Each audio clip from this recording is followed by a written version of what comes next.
हिंदू धर्म में जहां एक ओर भगवान शंकर को सृष्टि का संहारकर्ता कहा गया है, तो वहीं भगवान विष्णु को सृष्टि का पालनहार माना जाता है।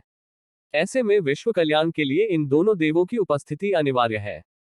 परंतु सोचिए, यदि कोई युद्ध स्वयं भगवान शिव और विष्णु के बीच हो, तब सृष्टि का विनाश होना तय है। ऐसे में आज हम आपसे एक ऐसे ही युद्ध का जिक्र करने जा रहे हैं, जो कि भगवान शिव और विष्णु के मध्य हुआ था, और यदि उस समय इस युद्ध का अंत नहीं हुआ होता, तो धरती का विनाश निश्चित था। शिव पुराण के अनुसार भगवान शिव और विष्णु के बीच हुए इस भीषण युद्ध की दो पौराणिक कथाएं हैं, जो कि आपस में एक दूसरे से परस्पर जुड़ी हुई हैं। तो आइए इनके बारे में विस्तार से जानते हैं। माता लक्ष्मी और उनकी पांचों बहनों से जुड़ी धार्मिक कहानी। पहली धार्मिक कथा के अनुसार कहा जाता है कि जब माता लक्ष्मी अपने पिता समुद्र देवता से मिलने पहुंची, तब उनके पिता काफी चिंतित लग रहे थे।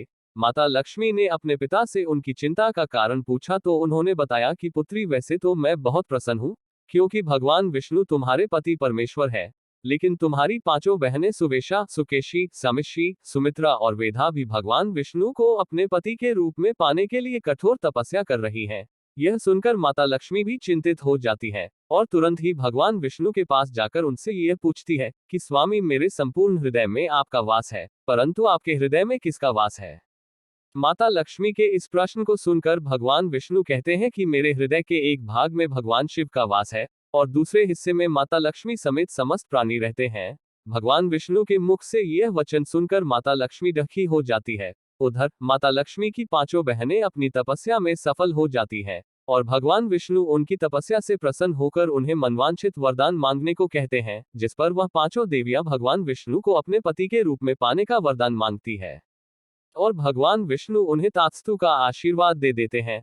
साथ ही वह उन पांचों देवियों के साथ पाताल लोक में वास करने लगते हैं। भगवान विष्णु के पाताल लोक जाने के बाद संपूर्ण संसार का संतुलन बिगड़ने लगता है, जिससे चिंतित होकर माता लक्ष्मी भगवान शिव के पास जाती हैं, जहां माता पार्वती ने उनसे कहती हैं कि हे देवी, आप यह निश्चित ही जानती हैं कि भगवान विष्णु जगत के पालनहार है। ऐसे में जहां भगवान शिव के हृदय के एक भाग में भगवान विष्णु का वास है, तो वहीं उनके हृदय के दूसरे भाग में मैं समस्त प्राणियों के साथ रहती हूँ, और इसलिए मैं अत्यंत खुश हूँ कि भगवान शिव के हृदय में मेरा विशेष स्थान है। ठीक उसी प्रकार से भगवान विष्णु के हृदय के एक भाग में आपका भी विशेष स्थान है। माता पार्वती की यह बात सुनकर माता लक्ष्मी को अपनी भूल पर पछतावा होता है। तो वहीं माता लक्ष्मी के आग्रह पर भगवान शिव भगवान विष्णु को पाताल लोक से वापस लाने का मार्ग खोजते हैं, और वृषभ नामक बैल का अवतार लेकर पाताल लोक पर आक्रमण कर देते हैं, जिस पर भगवान विष्णु भी भगवान शिव पर पलटवार करते हैं। इस प्रकार दो शक्तिशाली देवों के मध्य युद्ध प्रारंभ हो जाता है, जहां भगवान विष्णु युद्ध के दौरान महादेव पर नारायण अस्त्र का प्रयोग करते हैं,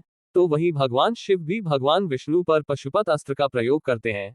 यह युद्ध दो बराबर शक्ति रखने वाले भगवानों के मध्य हुआ था, इसलिए यह युद्ध युगों तक चला। फिर एक समय ऐसा आया कि दोनों भगवानों ने एक दूसरे को अपने अस्त्रों में बांध दिया। परिणाम स्वरूप गणेश देवता ने पाताल लोक जाकर पांचों देवियों से कहा कि वह भगवान विष्णु को अपने वरदान से मुक्त कर दें, तभी यह युद्ध समाप्त हो पाएगा, जिससे समस्त सृष्टि का संतुलन भी ठीक हो जाएगा। गणेश देवता की बात मानकर पांचों देवियों से भगवान विष्णु से कहा कि आप जगत के पालनहार हैं, आपको हम अपने वरदान से मुक्त करते हैं। जिसके बाद जाकर भगवान विष्णु और शिव के बीच का युद्ध खत्म हुआ, और भगवान विष्णु ने दोबारा वैकुंठ धाम की ओर प्रस्थान किया। इस प्रकार भगवान शिव और भगवान विष्णु के बीच युगों युगों तक कई सारे युद्ध हुए, जिनमें भगवान विष्णु के विभिन्न अवतारों जैसे राम, कृष्ण और महादेव के मध्य हुए युद्ध विशेष हैं, जिनके बारे में हम आपको अपने आने वाले वीडियो में बताएंगे। तब तक आप यह बताएगा कि आपको हमारी यह कथा कैसी लगी। इसी प्रकार से सनातन धर्म की धार्मिक पुराणों से जुड़ी अन्य रोचक कहानियों को सुनने के लिए चैनल को सब्सक्राइब करना ना भूले।